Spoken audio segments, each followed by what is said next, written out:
ব্রাজিলে উৎপাদিত পণ্যের উপর 50% শুল্ক আরোপের পরিকল্পনার কথা জানিয়েছেন মার্কিন প্রেসিডেন্ট ডোনাল্ড ট্রাম্প। এর মধ্য দিয়ে লাতিন আমেরিকার দেশটির সঙ্গে বাণিজ্য যুদ্ধ আরও জোরালো করার ইঙ্গিত দিলেন তিনি। চলতি সপ্তাহে বিশ্বের বিভিন্ন দেশের সরকার প্রধানের কাছে 22টি চিঠি পাঠিয়েছেন প্রেসিডেন্ট ডোনাল্ড ট্রাম্প। এর মধ্যে জাপান, দক্ষিণ কোরিয়া ও শ্রীলঙ্কার মতো গুরুত্বপূর্ণ বাণিজ্য অংশীদার রয়েছে।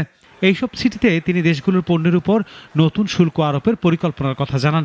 তিনি জানান, নতুন শুল্ক আগামী 1 আগস্ট থেকে কার্যকর হবে। তবে ব্রাজিলকে পাঠানো বার্তা ছিল অনেক বেশি লক্ষ্যভেদী ও আক্রমণাত্মক। চিঠিতে ট্রাম্প হুঁশিয়ারি দিয়ে বলেন, ব্রাজিল থেকে আমদানি করা পণ্যের উপর আগে ঘোষিত 10% শুল্ক উল্লেখযোগ্য হারে বাড়ানো হবে। গত বছর ব্রাজিলের সঙ্গে বাণিজ্যে যুক্তরাষ্ট্র লাভজনক অবস্থানে ছিল। দেশটি ব্রাজিলে যত পণ্য বিক্রি করেছে তার চেয়ে কম পণ্য আমদানি করেছে। চিঠিতে ট্রাম্প প্রস্তাবিত 50% শুল্ককে প্রয়োজনীয় বলে উল্লেখ করেন। তিনি বলেন, ব্রাজিলের বর্তমান সরকারের গুরুতর অবিচার সংশোধনে এটি জরুরি। চিঠিতে ট্রাম্প অভিযোগ করেন, যুক্তরাষ্ট্রের প্রযুক্তি প্রতিষ্ঠানগুলোর উপর ব্রাজিল আক্রমণ করেছে। ব্রাজিলের ডানপন্থী সাবেক প্রেসিডেন্ট জয়ির বলসোনারোর বিরুদ্ধে রাজনৈতিক প্রতিহিংসামূলক মামলা দেওয়ারও অভিযোগ করেছেন তিনি।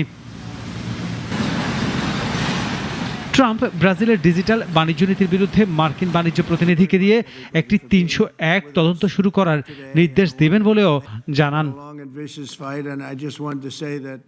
চলতি সপ্তাহে ব্রাজিলের প্রেসিডেন্ট লুলা দা সিলভা ও ট্রাম্পের মধ্যে বলসোনারোর বিচার নিয়ে বাকবিতণ্ডা হয়। সে সময় লুনা বলেন, বিচারে ব্রাজিল কারো হস্তক্ষেপ মেনে নেবে না।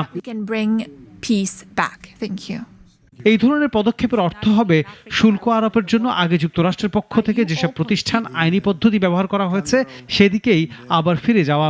এটি ট্রাম্পের হুমকিকে আরও জোরালো করবে।